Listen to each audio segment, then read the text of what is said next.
नमस्कार, मैं हूं आपके साथ में श्वेता गर्ग और आप देख रहे हैं टीवी 24। और आज हम बात करने वाले हैं राष्ट्रोदय पार्टी के राष्ट्रीय अध्यक्ष बाबूराम पाल से, जिन्होंने अपनी समाज सेवा से अपने क्षेत्र में जनता के बीच अपनी पैठ बनाई है और उन्होंने अपनी पार्टी का निर्माण किया है और पार्टी के साथ उन्होंने कई ऐसे काम किए हैं जिसके बारे में आज हम चर्चा करने वाले हैं। तो आइए सीधे बात करते हैं बाबूराम पाल जी से। सबसे पहले तो आपका टीवी 24 चैनल में बहुत बहुत स्वागत है। जी बहुत बहुत धन्यवाद जी, तो बाबूराम जी, आज हम आपसे आपकी जर्नी पर बात करने वाले हैं, आपके कार्य क्षेत्र के बारे में बात करने वाले हैं।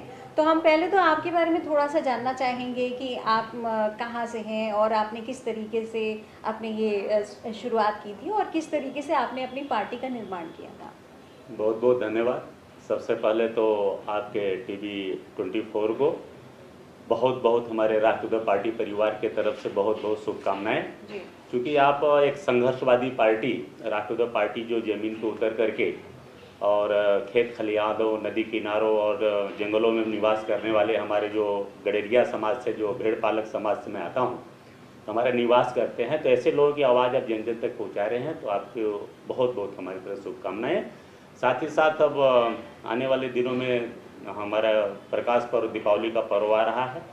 इस पर्व पे हम आपके चैनल के माध्यम से सभी देशवासियों को बहुत बहुत हम लक्ष्मी पूजन, धनतेरस और दीपावली की बहुत बहुत हम शुभकामनाएं देता हूं पूरे देशवासियों को। मैं मूल रूप से बाबा भोलेनाथ की धरती काशी यानी बनारस का रहने वाला हूं। ग्राम सभा बेसहोपुर, कोट सेवापुरी, जिला वाराणसी।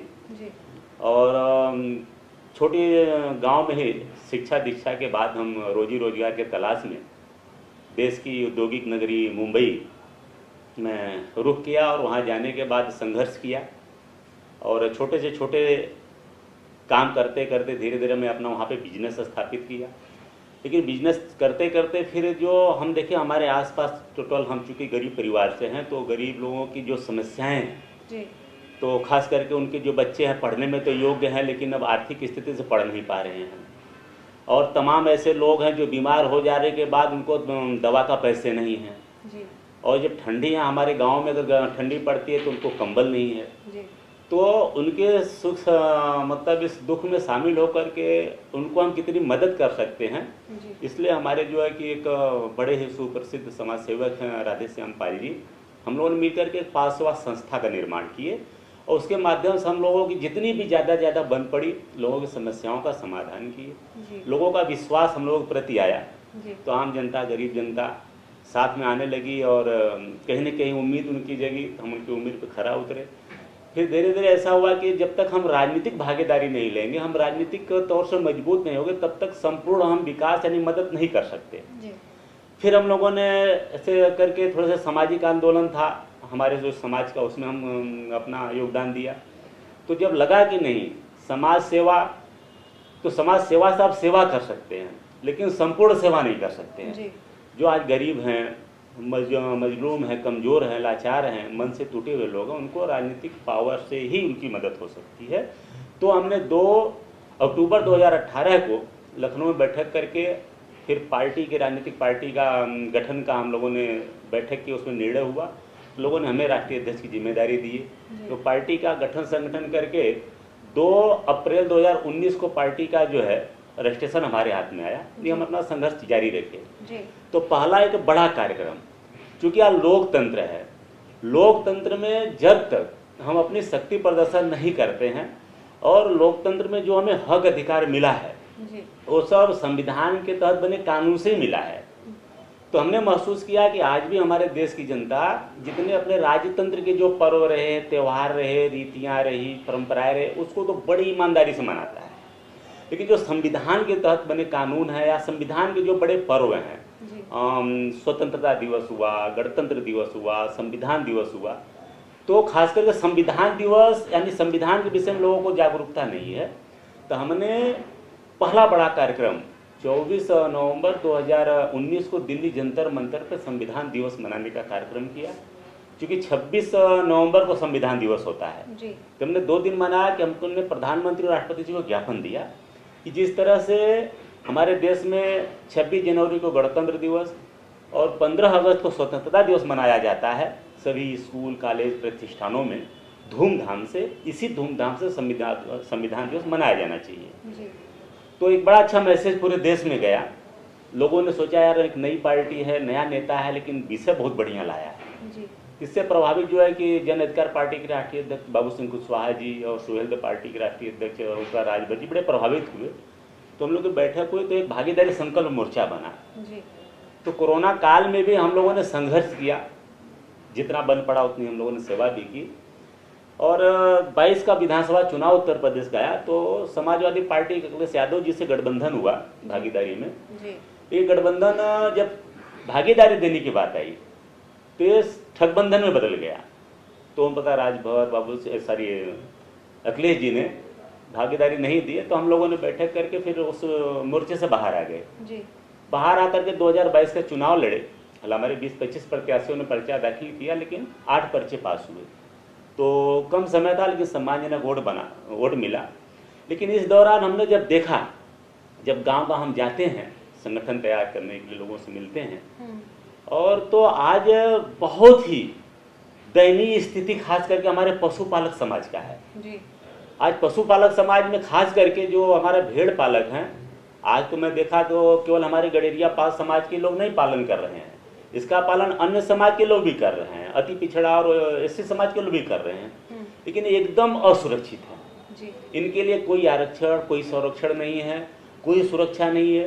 क्योंकि ये दिन में अगर खेती में जंगलों किनारे रहते हैं तो रात को भी खेती में ही रहते हैं। इनके आए दिन चोरियां पशुओं की हो रही है, इनकी हत्याएं, इनके कोई कानून नहीं, इनके बच्चों को शिक्षा दीक्षा में कोई आरक्षण नहीं, कोई संरक्षण नहीं, सबसे दयनीय स्थिति में जी रहे हैं।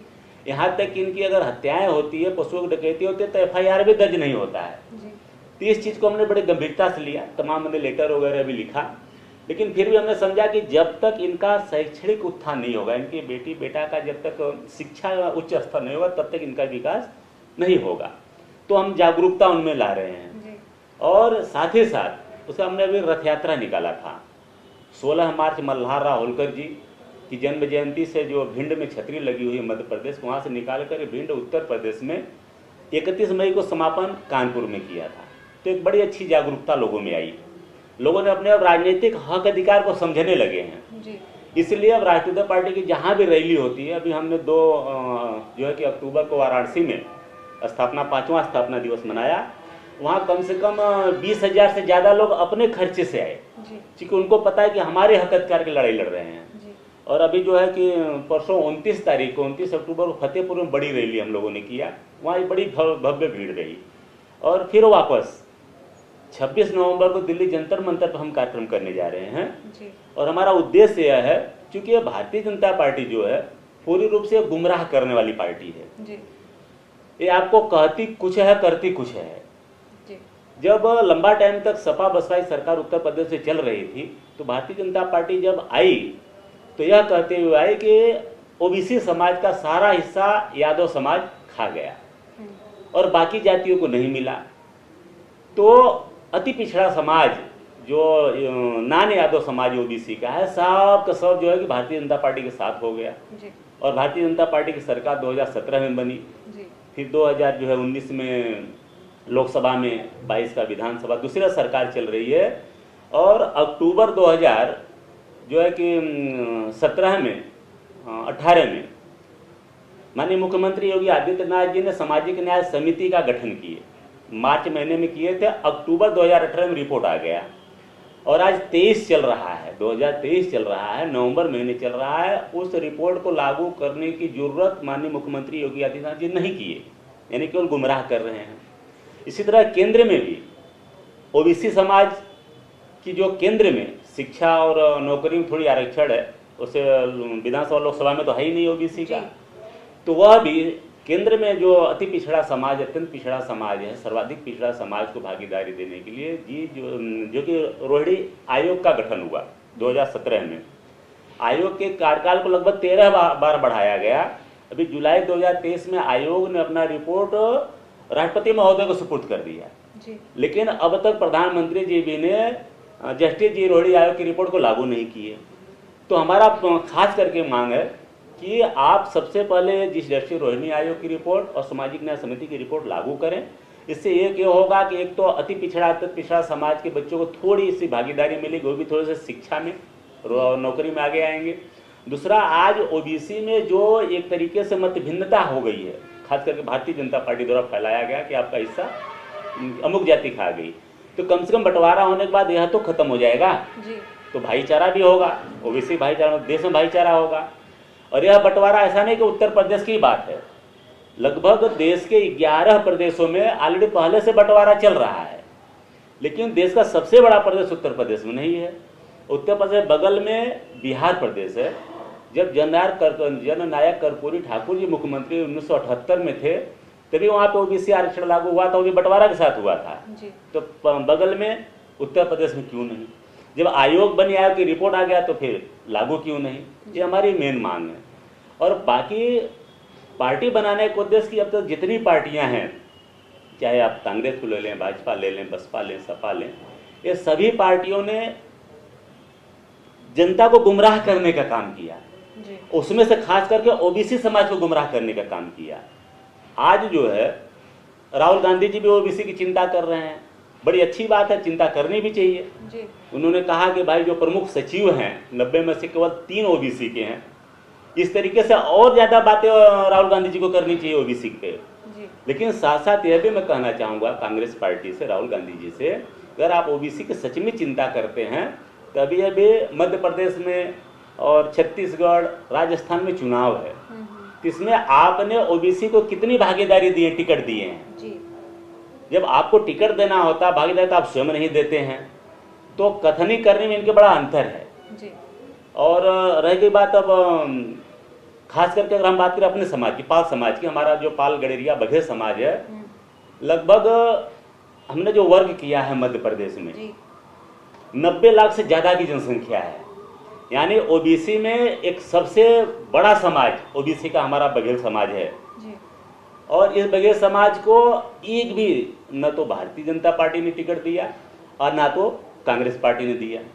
यहाँ तक कि देश को 76 साल आज़ाद होकर के हुआ, अभी की बात नहीं है, अब तक की बात है, 76 साल की बात है लोकतंत्र में। न तो एक जो है कि विधायक अथवा सांसद मध्य प्रदेश से ना तो कांग्रेस ने बना पाई और ना तो भाजपा ने बना पाई। लेकिन हमारा समाज चूंकि जागरूक नहीं है, हमारा समाज जो है कि पूरी तरह से इनके बनाए हुए भ्रम जाल में भटक रहा है, इसलिए इन्हें वोट दे देता है, इनको भागीदारी नहीं मिलती है। तो हम राष्ट्रीय पार्टी पहले इनको जागरूक करने के लिए प्रयास कर रहे हैं और समाजवादी पार्टी है भाई भाई के नाम पे, चूंकि हम अहिर गडरिया भाई भाई ऐसा लोग कहते हैं, चूंकि पैसा है, उनका भी पैसा, पहले जानवर पालना था, हमारा भी था, उनके बड़े जानवर थे, हमारे छोटे जानवर थे, तो रहन सहन खान पान बराबर था। लेकिन भागीदारी के नाम पे माननीय अखिलेश यादव जी, हम तो कहें माननीय मुलायम सिंह यादव जी ने भी 1-2 विधानसभा छोड़कर विधायक बना करके बिल्कुल भागीदारी नहीं दी। 19 के लोकसभा में एक भी टिकट नहीं दी जो है कि लोकसभा का, और बाकी संगठन में भी हमने पूर्वांचल के 27 जिलों में जौनपुर का कुछ समय के छोड़ करके, वो भी अपमानित ही किए, जिला अध्यक्ष बना करके 2 महीने में वापस हटा दिए। और एक भी जिला अध्यक्ष जो है कि समाजवादी पार्टी ने हमारे पाल बघेल समाज को नहीं बनाया। और साथ साथ प्रदेश की बात कर लें, पूरे उत्तर प्रदेश में हमारी जनसंख्या जो है लगभग 2 से 2.25 करोड़ की है, क्योंकि ऐसा कोई विधानसभा नहीं है, चाहे वो शहरी विधानसभा हो या ग्रामीण हो, जहाँ की पाल बघेल समाज, धनगर समाज निवास नहीं करता, सब जगह बहुतायत है। लेकिन लोगों ने पर्दा डाल रखा है और माननीय अखिलेश यादव जी ने, माननीय मुलायम सिंह यादव जी ने हमारे पाल बघेल समाज को अब तक एक को भी प्रदेश अध्यक्ष भी नहीं बनाया, राष्ट्रीय अध्यक्ष हम कामयाब नहीं करते।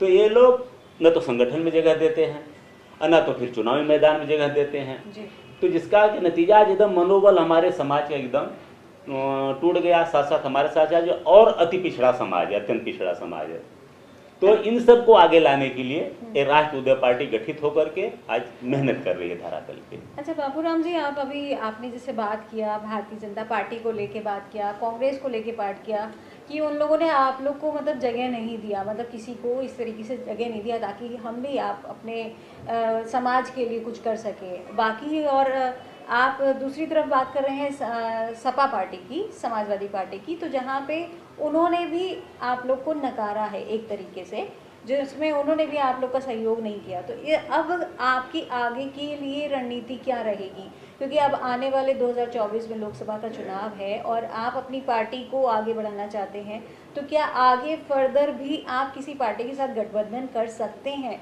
क्योंकि 3 पार्टियों की जिनके भी नाम आपने लिए उन्होंने सहयोग नहीं किया, तो आपको उम्मीद लगती है कि लोकसभा चुनाव में आप गठबंधन करेंगे और वो आपको सपोर्ट करेंगे? देखिए, बड़ा अच्छा सवाल है आपका। अभी तो हम ये मैसेज देते हैं सभी लोगों को कि कर बहिया बल आपनो, छोड़ पर आई आस। इनसे आस करना ही एक तरीके से बेईमानी है। और अपने जो अति पिछड़े अत्यंत पिछड़ा समाज है, खास करके ओबीसी में इनकी जनसंख्या 45% है। अगर हम 45% एक होते हैं तो आज हमारे साथ SC ST के समाज के भी लोग जुड़ जाएंगे, क्योंकि इतिहास गवाह है कि हमारा कभी SC ST समाज से कभी मतभेद रहा ही नहीं है। ये भी जुड़ जाएंगे तो हम एक मजबूत स्थिति में आ जाएंगे। तो आज हम जो मांग रहे हैं लोगों के पास जाकर के हमें विधानसभा का टिकट दो, ये दो, तो हम मांगने वाले नहीं, अब हम देने वाले बनना चाहते हैं। तो जब हम 60% इकट्ठा हो जाएंगे तो बाकी लोग भी हमारे पास लेने के लिए आएंगे। तो अब सच्चा लोकतंत्र है। वैसे मैं एक खास करके धन्यवाद दूंगा कांग्रेस पार्टी को कि जब देश हमारा आज़ाद हुआ तो बड़े बड़े राजाओं महाराजाओं की शक्ति को इकट्ठा करके उसको कैसे ला करके गरीब जनता में बांटा, लोकतंत्र में दिया। लेकिन आज जो भारतीय जनता पार्टी है, जो जनता की ताकत है, जनता की शक्ति है, यानी जो कंपनियां जहां की जनता नौकरी करती थी सरकारी कंपनियों में, बैंकों में, जो जनता के हाथ में था, ये फिर से तोड़ करके बड़े बड़े उद्योगपतियों को देने का काम कर रही है। तो भारतीय जनता पार्टी तो बहुत लोकतंत्र के लिए खतरा है। और बाकी हमारी चुनाव की बात है, जिसे हमने कहा कर बढ़िया बल आप लोग छोड़ पा रही है, तो हम सब अति पिछड़े अत्यंत पिछड़े और SC ST समाज में जिनको भागीदारी नहीं मिला, इनको इकट्ठा कर रहे हैं।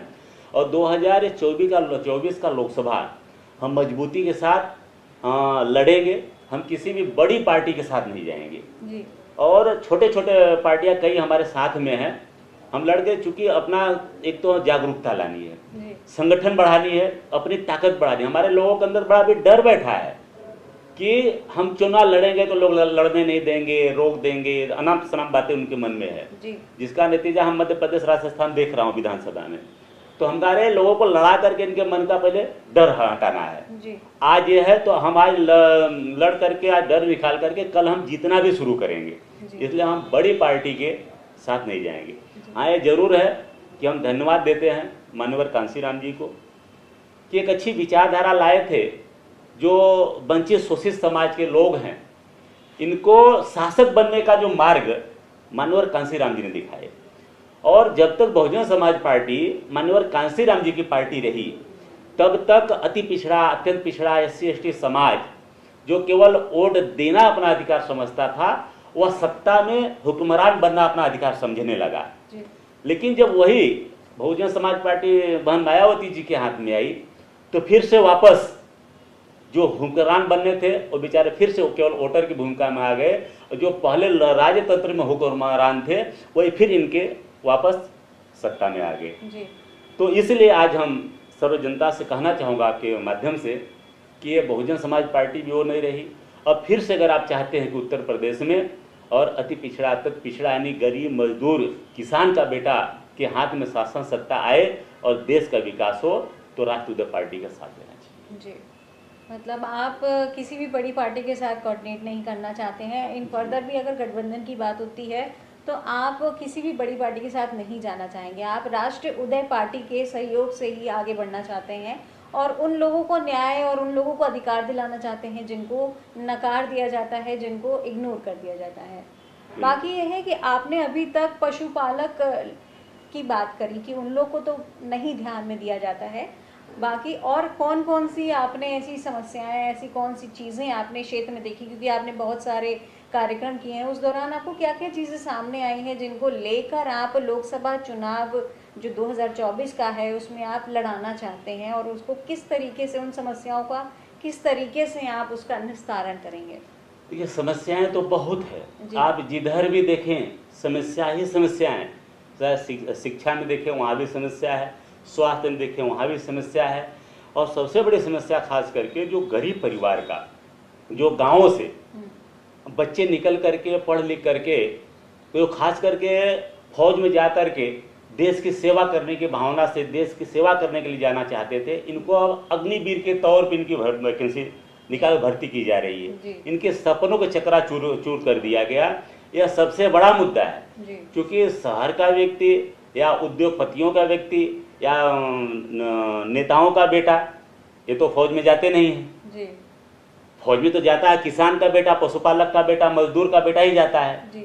तो इसलिए इनके विकास को रोकने के लिए, इनके मनोबल को तोड़ने के लिए भारतीय जनता पार्टी ने अग्निवीर लाई है। तो सबसे पहले अगर हम सत्ता में पहुंचते हैं तो अग्निवीर की सिस्टम खत्म करके पूर्णकालिक जो है कि फौज में भर्ती होगी, और भर्ती भी कम भी कर दिए हैं, वह भी बढ़ाए, क्योंकि तभी हमारा देश सुरक्षित रहेगा। और नहीं आज हालात देख रहे हैं चारों तरफ, तो इसलिए यह एक मुद्दा सबसे बड़ा मुद्दा है।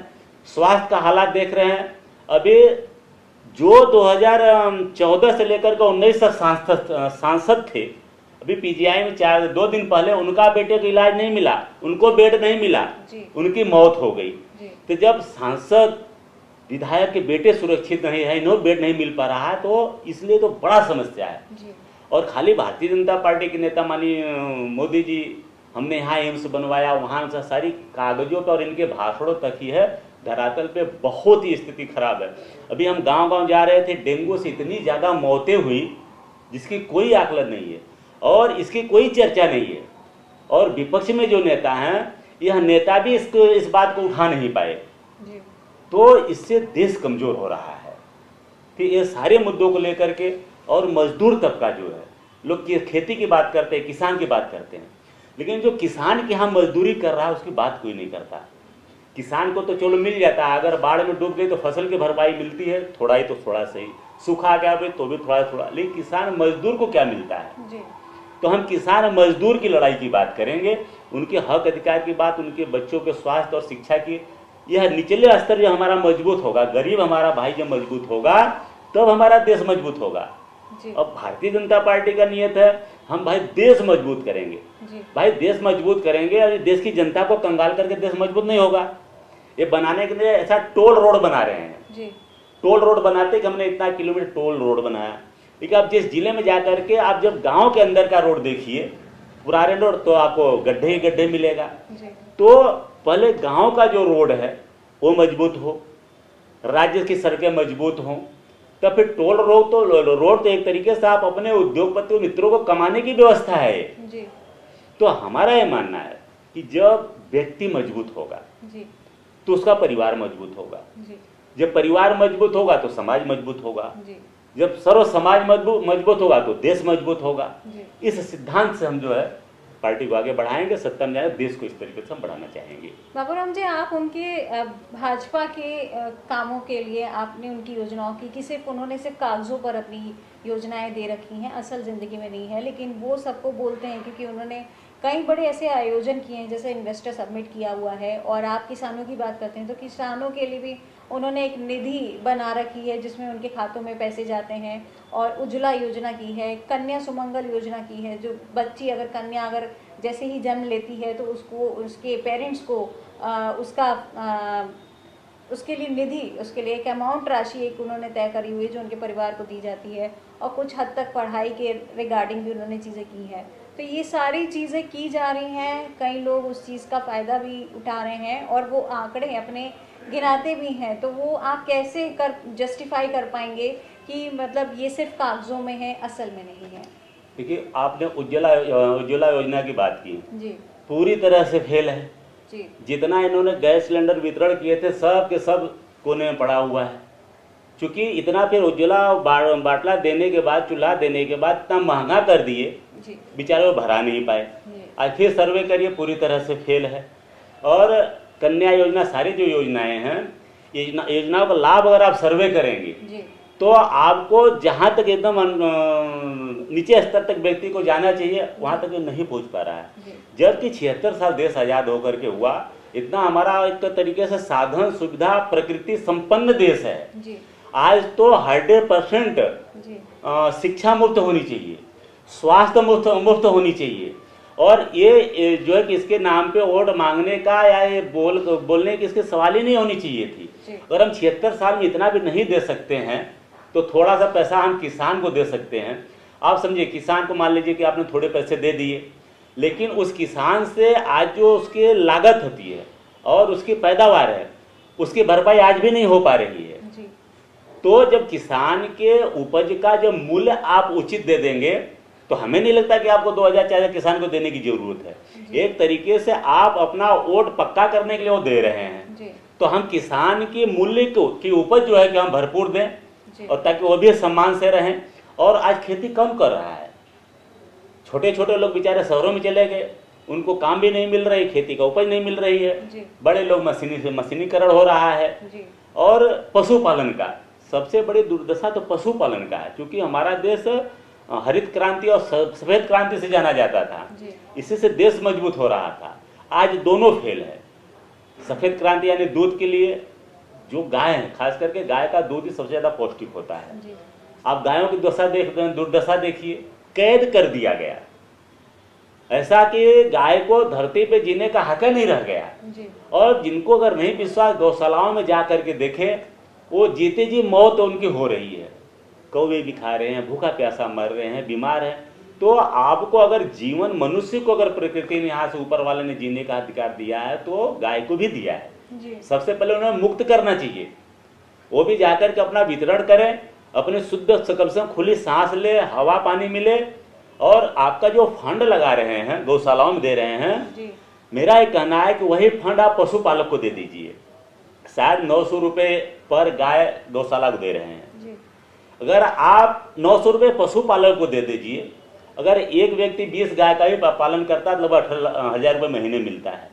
उसका परिवार भी सुख संपन्न हो जाएगा और गाय भी भूखा प्यासा नहीं मरेगी। तो ऐसी योजनाएं लाने की जरूरत है, किसी को कैद करने की जरूरत नहीं है। तो चूंकि इसलिए सरकार पूरी तरीके से फेल है, न इंसान सुख शांति से सम्मान से जी पा रहे हैं, न तो जानवर सुख शांति से जी पा रहे हैं। और इसमें अत्याचार, अन्याय इतनी चरम सीमा पर बढ़ी हुई है। और पक्षपात भी, अगर छोटा सा अपराधी मिल गया, इनकाउंटर हो जाएगा और घर भी गिर जाएगा। जो बड़े बड़े अपराधी हैं, इनके लिए न घर गिरने वाला है, न तो इनका इनकाउंटर होने वाला है। तो इससे अपराधियों का मनोबल काफी तेजी से, हाई लेवल के अपराधियों का मनोबल बढ़ा हुआ है। यह भी खत्म होना चाहिए। अगर अब छोटे अपराधी का इनकाउंटर होता है, घर गिरता है, तो बड़े बड़े माफियाओं का भी गिरना चाहिए, चाहे उसमें जाति धर्म नहीं देखनी चाहिए। क्योंकि निष्पक्ष, क्योंकि हम राजमाता अहिल्यादेवी होलकर को मानने वाले हैं, तो जो कि न्याय प्रिय, न्याय की देवी रही हैं, कि जो उनके बेटे के रथ से ही गाय का बछड़ा दब जाने के बाद अपने बेटे को मौत का सजा सुना दी। तो ऐसी भारत की कल्पना मैं करता हूँ। यहाँ तो हालात ये हो गए आज देश में, अगर किसी के जाति का अगर अपराधी है खूंखार, तो फिर मसीहा हो गया, डॉन हो गया। और दूसरे जाति का अगर अपराधी है तो अपराधी हो गया। तो ये भेदभाव जो चल रहा है, यह पूरी तरह से बंद होनी चाहिए। इस विचारधारा से हम आगे बढ़ेंगे। अच्छा, बाकी बाबूराम जी, आप मुझे ये भी बताएं कि राष्ट्रीय उदय पार्टी किस तरीके से जनता से जुड़ी है और किस तरीके से वो लोगों के बीच उतरी है। वो मतलब क्या ऐसी खासियत है जिस वजह से वो औरों से आपको अलग करती है? आप औरों का जो कार्यक्रम देखते होंगे तो वहाँ पे लोग बस से आते हैं, खाने का पैकेट का डब्बा लेकर के आते हैं। आयोजक 2 मिनट अपनी बात करता है और उसका 2-3 नेता अपनी बात करते हैं, फिर कार्यक्रम खत्म हो जाता है, चले जाते हैं 2-3 घंटे का। हमारा ये कार्यक्रम होता है तो 4 घंटे का कार्यक्रम होता है।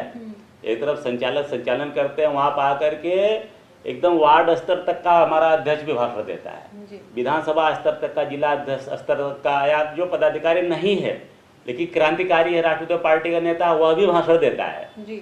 और बाकी एक तरफ जितने भी क्षेत्र के, चूंकि मैं गाँव में रहता हूँ, तो डायरेक्ट एक पदाधिकारी कार्यकर्ता हमसे जुड़ा है, तो डायरेक्ट एकदम मंच पे आता है, उसको कोई रोक नहीं पाता, क्योंकि इतना आत्मीय लगाव है। उसको ये लगा है कि यार बाबूराम भैया मंच पे हैं, बताओ, तुरंत आकर के जो स्वागत करते हैं, हम उनका स्वागत करते हैं। और इस स्वागत की बहुत लंबी लाइन, लगभग 4 घंटा चलते ही रहती है। और यही असली ताकत है। अपने पैसे से आते हैं, अपने भाड़ा किराए से आते हैं, वो 4 घंटे तक न मैं इनको पानी पिला पाता हूँ, न चाय की व्यवस्था, क्योंकि हमारे तो है ही नहीं है। हम सब संघर्ष कर रहे हैं, किस तरह मंच माइक की व्यवस्था वो भी लोग अपने चंदे से लेकर के करते हैं। तो इसलिए हम एकदम जनता के साथ जुड़े हुए हैं। जनता को यह विश्वास है कि नहीं, राष्ट्रीय पार्टी हमारी है। और एक ट्रक चुनाव निशान जो है ये हमारी है, तो ये पार्टी पूरी तरह जनता की है, हमारी राष्ट्रीय बाबूराम की नहीं है या बड़े नेताओं की नहीं है। यह हमारा एक लगाव है पदाधिकारियों से। जी, तो ये है कि आपका जो प्रत्यर्पण है किस प्रकार से आम जनता के लिए काम करेगा, किस तरीके से आगे जो लोकसभा चुनाव है 2024 को लेके वो किस तरीके से काम करेगा, क्या मतलब क्या रणनीति रहेगी आपकी, क्योंकि आपकी बहुत सारी समस्याएं आपकी भी हैं और जो बड़ी पार्टियां हैं उनको लेके भी आप संतुष्ट नहीं है। मतलब उनके कार्यकाल, उनका जो कार्यकाल है, मतलब जिस तरीके से उनका कार्य है, उनकी जो जितनी भी उनकी जो कार्यशैली रहती है वो कार्यशैली पे भी आपको थोड़ा सा वो है, तो आगे किस तरीके से काम करेगी जनता के लिए? देखिए, बड़ी पार्टियां हैं ना, हाँ। ये कहते हैं कि आप हमारा साथ दो, हम आपका भला करूंगा जी। और मैं ये कहता हूं आप अपना ही साथ दो जी। आपके अपने साथ देने से ही आपका भला होगा। जी। तो उनको समझ में आ रहा है जी। कि हमें बाकी लोगों ने बेवकूफ़ बनाया है। जी। और यहाँ ये राष्ट्रीय पार्टी साफ साफ करे कि आप अपना साथ दो तब आपका भला होगा। जी। क्योंकि आप देख रहे हो हमारे देश में बहुत बड़ा एक अंतर मंत्र तंत्र यंत्र चलता है। जी। मतलब जिसको बाबा कहते हैं, ये लगभग सभी धर्मों में पाए जाते हैं। जी। तो इनसे जब जनता का भला होता नहीं है। जी। लेकिन जनता वहाँ जाती है जी। और उनको दान दक्षिणा चढ़ावा करती है, उनकी बातें मानती है, तो बाबा का तो भला हो जाता है। इसलिए हमारा ये कहना है कि ये बाबा नहीं बवाल हैं, और आपका जो है आपको करने वाले कंगाल हैं। जी। ये हम जनता को समझा रहे हैं। धर्म के नाम पे हम लोग एकदम पूर्ण रूप से हम प्रकृति की पूजा करने वाले हम सनातनी लोग हैं। जी। क्योंकि हम भेड़ पालक समाज से लोग हैं, हमेशा जंगल में ही और नदी किनारे रहते हैं। जी। तो हम पेड़ पौधे की पूजा करते हैं, मतलब हम पीपल में भी भगवान देखते हैं। जी। जल चढ़ाते हैं। हम नीम को भी माँ मानते हैं, शीतला माँ मानते हैं, उनको भी जल चढ़ा पूजा करते हैं। चूँकि ऑक्सीजन वहीं से मिल रहा है, ऑक्सीजन है तो जीवन है। जी। इसलिए हम पूजा करते हैं। हम पूजा जल की करते हैं, पानी यानी गंगा को हम माँ मानते हैं, क्योंकि जल है तभी जीवन है। और हमारे यहाँ छोटी बच्चियों को हम देवी मानते हैं, उनका हम पूजा करते हैं, पैर पकड़ते हैं, आशीर्वाद लेते हैं। क्योंकि आज जो छोटी बच्ची है, कल चल करके वही जो है किसी की बेटी है, किसी की बहन है, किसी की जो है कि धर्मपत्नी है, किसी की माँ है। जी। तो इसके लिए वो हम बचपन से उनको पूजनीय आदरणीय मानते हैं, ये हमारी धर्म है। जी। लेकिन इसके बीच में जो बाबा नहीं बवाल हैं, इससे जब तक ये गरीब जनता बचेगी नहीं तब तक इनका कल्याण होगा नहीं। तो ये जनता को खूब समझ में आ रहा है। जी। हमने तो मध्य प्रदेश में देखा, वहाँ दो तरह की सरकार चलती है। एक बाबाओं की सरकार चलती है, जी। और ये सारे बाबाओं ने, सारे लोगों ने राजनीतिक पार्टियां बना रखी है। जी। और इनके पास चूंकि जनता जाती है तो दूसरी पार्टी के नेता भी आ जाते हैं, और इनके चंगुल से वहाँ की जनता उबर ही नहीं पाई है। जी। तो जब तक हम लोग समझा रहे हैं तो जनता को समझ में आ रही है, तो आज नहीं कल इतनी बड़ी क्रांति आएगी कि इस बवाल से लोग बाहर निकलेंगे और अपना हक अधिकार मान सम्मान पाएंगे और शिक्षा और रोजगार में आगे आएंगे। इनका विकास होगा तब देश का संपूर्ण विकास होगा, ऐसा हमारा मानना है। जी। आखिर में बाबूराम जी, मैं चाहूँगी टीवी 24 के माध्यम से आप जनता को एक संदेश दें। नहीं, बहुत बहुत धन्यवाद। मैं टीवी 24 के माध्यम से हम देश के अपने समस्त नागरिकों से कहना चाहूँगा कि अगर आप चाहते हैं कि आपके साथ न्याय हो तो आप पहले संकल्प लीजिए कि आप सबके साथ न्याय करेंगे। क्योंकि जब आप कहीं किसी के साथ अगर आप देखते हैं अपना भाई, अपना समाज, अपना जाति देख करके अन्यायी के साथ खड़ा होते हैं तो कहीं न कहीं न्याय परास्त होता है।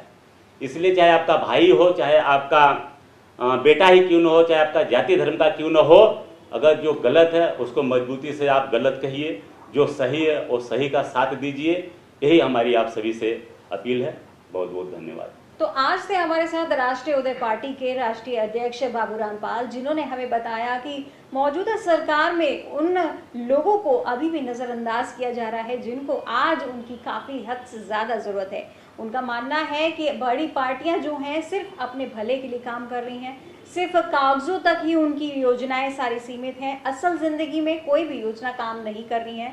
इनका मानना यह है कि अब अगर इनकी पार्टी आगे आने वाले चुनाव में अगर अपना परचम लहराती है तो वो उन पार्टियों को, उन लोगों के लिए काम करेगी जिनकी सुनवाई आज तक नहीं हो पाई है। वो खासकर ऐसे निचली जाति के लोगों के लिए अपना काम करना चाहते हैं, निचली पार्टी को अधिकार दिलाना चाहते हैं, उनके लिए पूरे कार्य क्षेत्र में काम करना चाहते हैं। आने वाले लोकसभा चुनाव 2024 में अगर उनको जगह मिल पाती है तो वो निश्चित ही उनके लिए अपना काम जरूर करेंगे।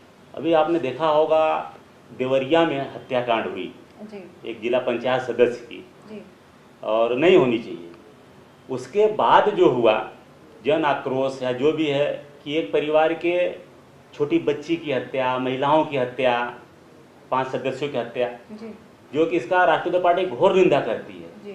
क्योंकि हमारे यहाँ संविधान कानून में भी है कि अगर घोर से घोर अपराधी भी अगर अपने आप को हाथ का सरेंडर कर देता है तो उसको भी गोली नहीं मारी जाती। यहाँ इन लोगों ने छोटी बच्चियों के साथ को जो है कि गोली मारे, महिलाओं को मारे, और उसके बाद जो राजनीति हुई वो बहुत गंदी राजनीति हुई। भारतीय जनता पार्टी के वहाँ के विधायक हैं, साथ साथ ब्राह्मण समाज से जा करके ब्राह्मण परिवार को 50 लाख देने की घोषणा की, पता नहीं देंगे कि नहीं, पता नहीं, या दिए हों पता नहीं। और तमाम ब्राह्मण सभा के लोग और हिंदू सभा के लोग ब्राह्मण परिवार के दरवाजे में गए संपैथी लेकर, और यादव समाज के जो जिला पंचायत थे उनकी हत्या हुई थी, उनके दरवाजे तमाम यादव सेना और तमाम यादव नेता वहाँ पे पहुँचे, समाजवादी नेता अखिलेश जी भी वहाँ पहुँचे। लेकिन उसी केस में एक ही परिवार के 4 भाई पाल समाज के, उनको जेल में डाल दिया गया, बेगुनाह लोगों को, दूर दूर तक कोई लेना देना नहीं। और 3 राजभर समाज के 3 लोगों को जेल में डाल दिया गया, जो कि कोई दूर दूर से लेना देना था, एकदम निरपराध निर्दोष लोगों को।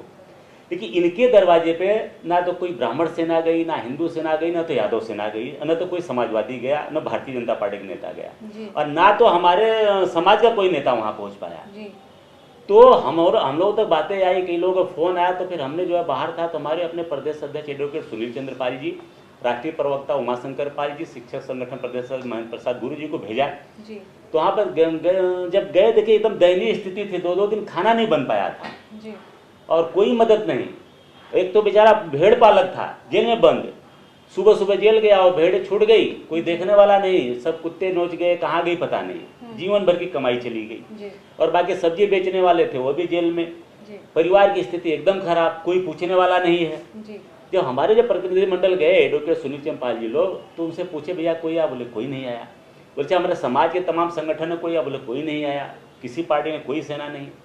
तो ऐसे टाइम पे हमारा ये सवाल है इन बड़ी पार्टी के नेताओं से जो रहनुमा बनते हैं, क्या जो समाज का नेतृत्व नहीं है, जो समाज की राजनीतिक पार्टी नहीं, भागीदारी नहीं, क्या ऐसे परिवार को, समाज को ऐसे मरने के लिए छोड़ दिया जाए भूखा प्यासा? ऐसा नहीं छोड़ सकते हैं ना, इससे तो मजबूत राष्ट्र नहीं बनेगा। तो इसलिए हम अत्यंत पिछड़ा समाज और अति पिछड़ा समाज और अति महादलित समाज के नेताओं से मैं कहूँ, लोगों से कहना चाहूँगा, सबसे पहले आप अपनी बिगड़ी स्वयं बनानी, तो अपनी राजनीतिक पार्टी बना लो। राजनीतिक पार्टी बनाओगे तभी आपको भागीदारी मिलेगा, अन्यथा इन पार्टियों पे उम्मीद बिल्कुल ना करें। तो ये थे आज राष्ट्रीय उदय पार्टी के राष्ट्रीय अध्यक्ष बाबूराम पाल, जिन्होंने आज हमसे बात की। उनका मानना है कि मौजूदा सरकार और बड़ी पार्टियां पिछड़ी जातियों के लिए आज तक उन्होंने कोई भी ऐसा कार्य नहीं किया है जिसके चलते पिछड़ी जातियों को मुनाफा हो सके या पिछड़ी जातियों को कोई भी अधिकार मिला हो। उनका मानना यह है कि आने वाले 2024 के लोकसभा चुनाव में अगर उनकी पार्टी को जगह मिलती है तो वो पिछड़ी जातियों के लिए कुछ ऐसा करना चाहते हैं जो आज तक किसी ने नहीं किया। कैमरा पर्सन मुश्ताक के साथ मैं श्वेता गर्ग, TV 24 लखनऊ।